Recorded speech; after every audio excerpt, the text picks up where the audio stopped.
Welcome back to Temple Emanu in Orange Village, Ohio. This week's Torah portion is Behar.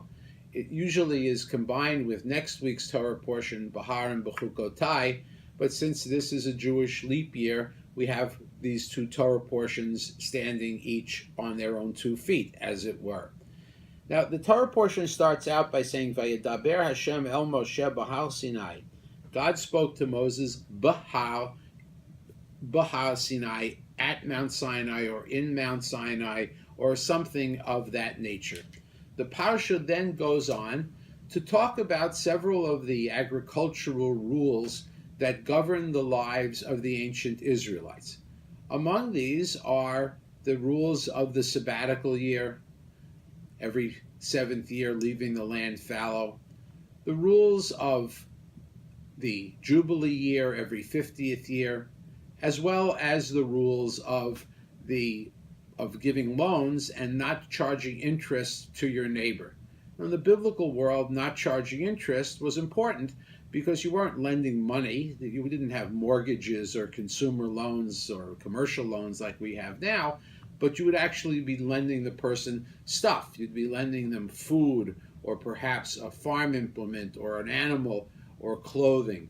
And so charging interest to someone who was in straits, who came to you for a loan because they were in a difficult financial or agricultural position, was considered a dastardly thing to do. The rabbis of the Talmud quickly got beyond this problem, as did our Islamic brothers and sisters. The Christians took a little bit longer. But that's not my main concern. My main concern is trying to find a common thread between this statement of God speaking to us, Behar, at Mount Sinai or in Mount Sinai, and the laws that follow. What's the string? What's the string that holds these things together? The laws that follow are all laws that one might be reluctant to obey, or observances, commandments that one might be hesitant to fulfill because you're afraid. You're afraid to not plant on that seventh year because perhaps you won't have enough food. You're afraid to go back to your original traditional homestead every 50th year because how could you give up the farm that perhaps your family had been working for 30 or 40 years before that? You're afraid to not charge interest if you lend someone something because, again, what about the possibility that you won't have enough for yourself?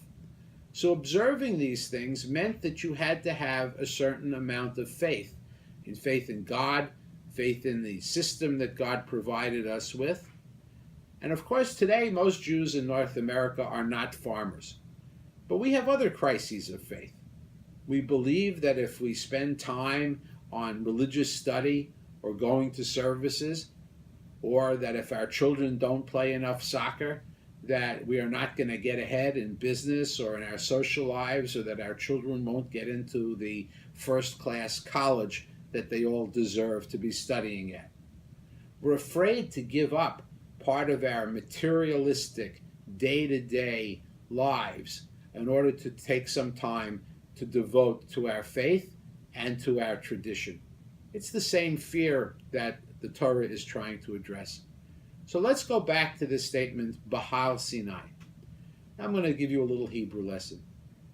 The phrase bet, or ba, in front of a word means in or by means of.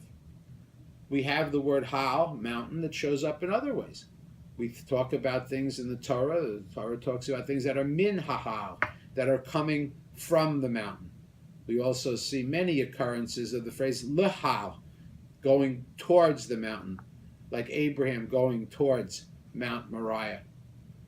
But this week's Torah portion tries to get us to overcome our fear of giving up the day-to-day life and observing Shabbat or observing holidays and taking time for Jewish study by saying, no, this is Behar Sinai. We're not talking about can I get there or can I get away from there, as Lahal or Minhahal would indicate, but we're talking about Behar, being not just at the mountain, but literally inside of the mountain. Alternatively, the preformative beit in Hebrew also can be used to mean by means of. Ani kotev ba'iparon. I write by means of or with a pencil.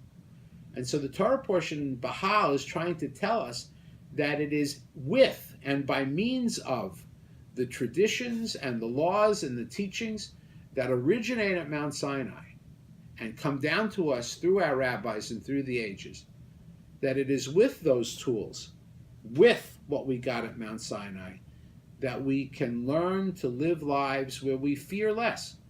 We fear less of not having enough to eat or not having economic security. We have less fear of whatever challenges are facing us at any moment in our lives if we listen to the very first words of this Torah portion, Bahal Sinai, and understand that by means of the traditions and the Torah that we got at Mount Sinai, that's our faith. That's what gives us security in both the material, the spiritual, as well as the emotional needs of our lives. Have a great week. Shabbat Shalom.